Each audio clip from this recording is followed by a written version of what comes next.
పితా పుత్ర పరిశుద్ధాత్మ నామమున ప్రభువునందు మిక్కిలి ప్రియమైన సహోదరి సహోదరులారా, ఈనాటి ధ్యానాంశం సిలువలో మాట్లాడిన రెండవ మాట. లూకా శుభవార్త 23వ అధ్యాయము 43వ వచనంలో, నేడే నీవు నాతో పరలోక రాజ్యములో ప్రవేశించదు అని చెప్పడం. అవును ప్రియులారా, పరిశుద్ధ శ్రమల కాలంలో ఉన్నాం. మొదటగా మనం ధ్యానించేది, ప్రభు కల్వరి కొండలో సిలువ వేయబడినప్పుడు కుడి ప్రక్కన ఒక దొంగ, ఎడం ప్రక్కన ఒక దొంగ ఉన్నాడు. ఆ కల్వరి కింద సిలువలో ప్రభువును చూస్తూ పరిసయ్యులు, ధర్మశాస్త్ర బోధకులు హేళన చేస్తున్నారు. నీవు దేవుని కుమారుడు అయితే నిన్ను నీవు రక్షించుకో అని. సాతాను అనేక రకాలుగా ప్రభువుని నిరంతరం శోధిస్తూనే వస్తుంది. చివరి మరణపు గడియ వరకు కూడా సాతాను ప్రభువును శోధించి ఏదో రీతిగా ఆ సిలువ యాగాన్ని భంగం చేయాలని చూస్తుంది. అందుకే ఆ సిలువ క్రింద ఉన్న పరిసయ్యులు, ధర్మశాస్త్ర బోధకులు, ప్రజలు అంటున్నారు, ఇతడు ఇతరులను రక్షించాడు కానీ తనను తాను రక్షించుకోలేడని. ఈ పరిహాసపు మాటలు ఆనాటి నుండి ప్రభువుని బాధ పెడుతూనే ఉన్నాయి. ప్రియులారా, శ్రమల కాలంలో ఉన్నాం. మనం కూడా ఇతరులను బాధ కలిగించే మాటలు, పరిహాసం కలిగించే మాటలు, ఇతరులను అవమానం కలిగించే మాటలు మాట్లాడుతూ మనం ఈ తపోకాల దీక్షను ప్రారంభిస్తున్నామా, నెరవేరుస్తున్నామా? ఒకసారి ఆలోచించుకోవాలి. ఈ పరిశుద్ధ శ్రమల కాలంలో మన మాటలు, మన ఆలోచనలు దేవునికి ప్రీతికరంగా మారాలి. హేళన చేసే మాటలుగా కాకుండా, పరిహాసం చేసే మాటల్లా కాకుండా, ప్రభువును వేళాకోళం చేసే మాటలు మాట్లాడుతూ మనము సమయాన్ని పాడు చేసుకోకూడదు. అది దేవునికి ఇష్టం ఉండదు. తద్వారా దేవుని యొక్క అనుగ్రహాన్ని కోల్పోతుంటాము. ఈ మాటలన్నీ ఎడం ప్రక్కనున్న దొంగ ఆలకిస్తున్నాడు. ఇంతమంది పరిహాసం చేస్తూ, నువ్వు దేవుని కుమారుడు అయితే సిలువ నుండి దిగిరా, మేము నమ్ముతాము అంటున్నారు. సాతాను చూడండి, మరణించిన లాజరును లేపిన దేవునికి సిలువ నుండి దిగిరావడం పెద్ద సమస్య కాదు. అలాగే నాయను కుమారుని బ్రతికించిన యేసు ప్రభువుకి సిలువ నుండి రావడం సమస్య కాదు.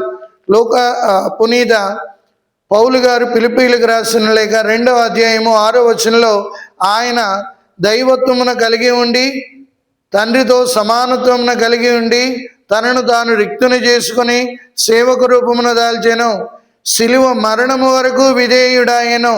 తండ్రి యొక్క చిత్తాన్ని నెరవేర్చడమే ఆయన బాధ్యతగా భావించి ఉన్నారు. అందుకొరకే అవమానాలు, నిందలు, హేళనలు భరించి ఉన్నారు. ఎందుకంటే ఆయన దేవుడు, మానవుడు కూడా.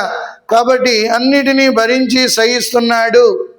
అందుకే ప్రభు గెత్సెమనే తోటలో ఉన్నవాడు మనకు చెప్పారు, మీరు శోధనలకు గురి కాకుండా ఉండటకై ప్రార్థించండి అంటున్నారు.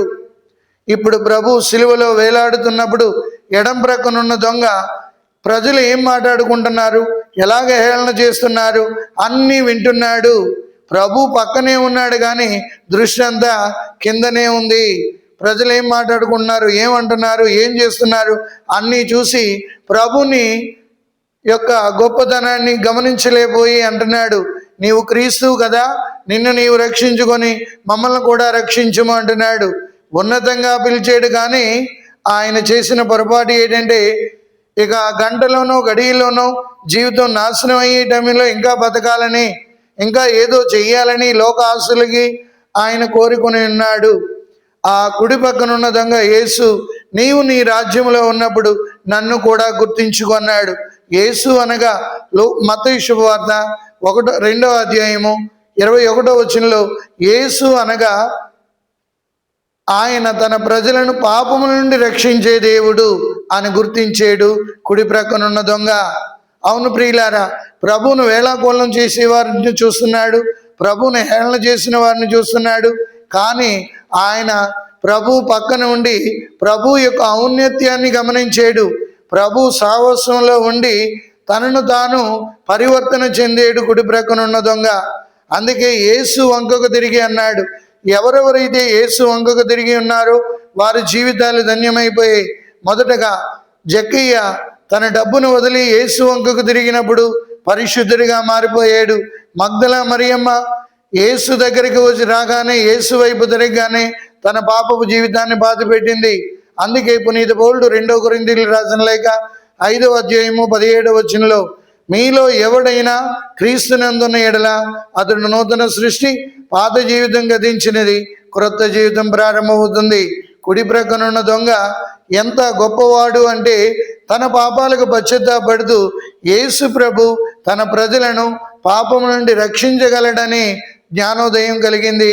అందుకే అడుగుతున్నాడు, యేసు నీవు నీ రాజ్యంలో ప్రవేశించినప్పుడు నన్ను కూడా గుర్తించుకో అని అన్నాడు.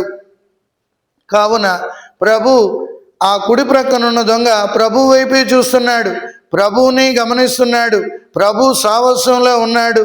తన పాపాలకు పశ్చాత్తాపడ్డాడు, తనను తాను పరిశుద్ధునిగా మార్చుకోవడానికి సిద్ధపడుతూ ప్రభు ఆయనలో పరివర్తన చూసి నేడే నీవు నాతో పరలోక రాజ్యంలో ఉంటావు అన్నారు.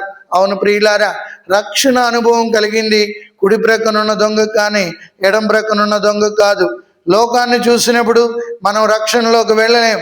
యేసు ప్రభు వైపు చూసినప్పుడు, యేసు ప్రభు సహవాసంలో ఉన్నప్పుడు, యేసు ప్రభు బిడ్డలుగా జీవించేటప్పుడు రక్షణ అనుభవాన్ని కలిగి ఉంటాం. మనందరికీ దేవుడు ఆ రక్షణ భాగ్యాన్ని ఇస్తున్నాడు. కాబట్టి ఈ 2వ మాట ద్వారా ఆ రక్షణ నేను పొందుకున్నాను, ఆ రక్షణ మార్గంలో నడుద్దాం, ప్రభు బిడ్డగా జీవిద్దాం. పితా పుత్ర పవిత్రాత్మ నామమున ప్రభు మిమ్మందరినీ ఆశీర్వదించి కాచి కాపాడునుగాక. ఆమేన్.